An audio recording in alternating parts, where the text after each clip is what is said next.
thou forsaken me? I am asking you, the Hebrew statement which Jesus, peace be upon him, said, Eli, Eli, lama sabachthani. Does it sound similar to, oh God, why hast thou forsaken me? Does it sound similar? Does Eli, Eli, lama sabachthani sound similar to Joha, Joha, why hast thou forsaken me? Does Eli, Eli, lama sabachthani sound similar to Jesus, Jesus, peace be upon him, why hast thou forsaken me? If you translate into Arabic, it will read, Allah, Allah, lama taraktani. Allah, Allah, lama sabaqtani in Hebrew. In Arabic, Allah, Allah, lama taraktani. Arabic and Hebrew are sister languages. And we realize it sounds similar. So even Jesus, peace be upon him, when he was put on the cross according to the Bible, he cried out, Allah. Therefore we Muslims, because Allah is a pure word, we prefer calling him by the word Allah instead of the English word God. And that was the same word used by Jesus, peace be upon him. The second pillar is Salah. And in English, people usually translate Salah as prayer. Prayer does not denote the complete meaning of the Arabic word Salah. Because to pray means to ask for help, to beseech. How do you pray in a court of law? You beseech, you ask for help. In our Salah, besides asking for help from Allah subhanahu wa ta'ala, we are also praising him, and at the same time we receive guidance from him. Prayer does not denote the complete meaning of Salah. To pray means only to ask for help. In our Salah, besides asking for help, we praise him and we also receive guidance from him. If you ask me to explain, I would say that Salah is a sort of programming, a sort of conditioning. But if someone asks, where are you going? And if I say I'm going for programming, it will sound odd.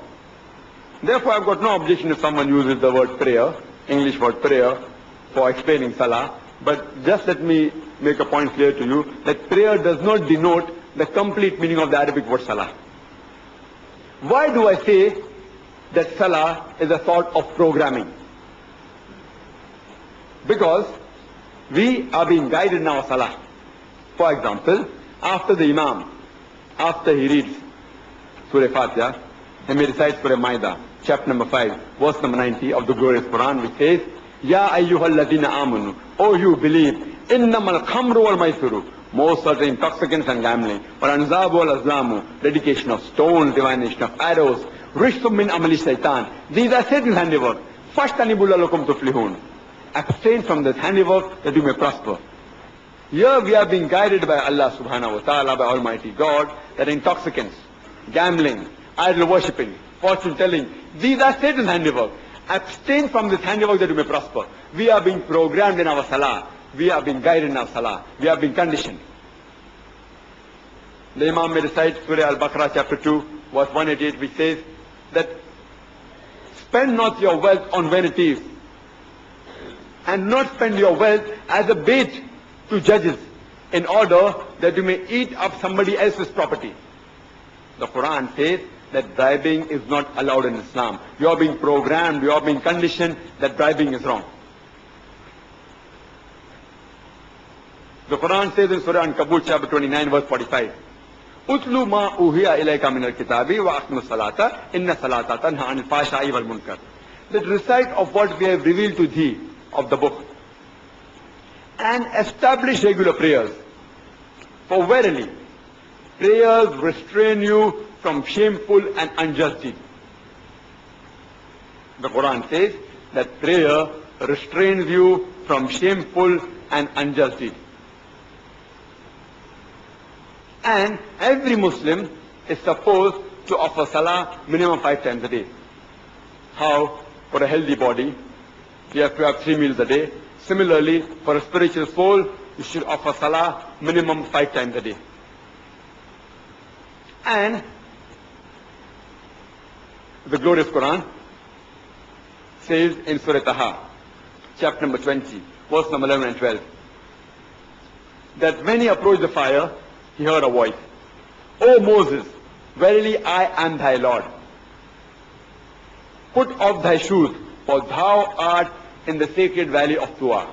Almighty God commanded Moses to remove his shoes because he was in a sacred place. A similar message is given in the Bible, in the Old Testament, in the book of Exodus, chapter number 3, verse number 5. It says that, draw not nigh hither, put off thy shoes from thy feet, for the place where thou standest is holy ground.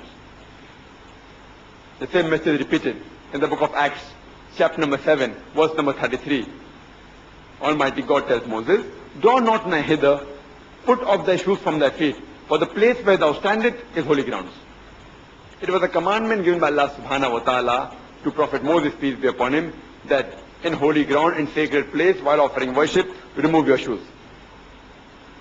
Our beloved Prophet, Muhammad, peace be upon him, he gave us permission for both. You should pray without your footwear, but if you're praying with your footwear, you should see that the footwear is clean. And the Prophet said, it's mentioned in Abu Dawud, volume number 1, in the book of Salah, chapter number 240, hadith number 652. The Prophet said, they do the opposite of what the Jews do, because they always prayed without shoes and sandals. It's mentioned Abu Dawud, volume number 1, in the book of Salah, chapter 240, hadith number 653, that Shuaib ibn Amr, on the authority of his father, said, that his grandfather said, that I have seen the Prophet pray both barefooted and with sandals. That means a Muslim can pray without shoes, and if he prays with shoes, the Prophet said, you should clean the sole because we're hygienic people. You want to keep the place of worship clean. And the glorious Quran says in Surah Ma'idah, chapter number 5, verse number 6, that Ya ayyuhal lazina amanu, O you who believe, when you appear for prayers, when you prepare yourself for prayers, wash your face and your hands up to the elbow. Rub your head with water and wash your feet up to the ankle.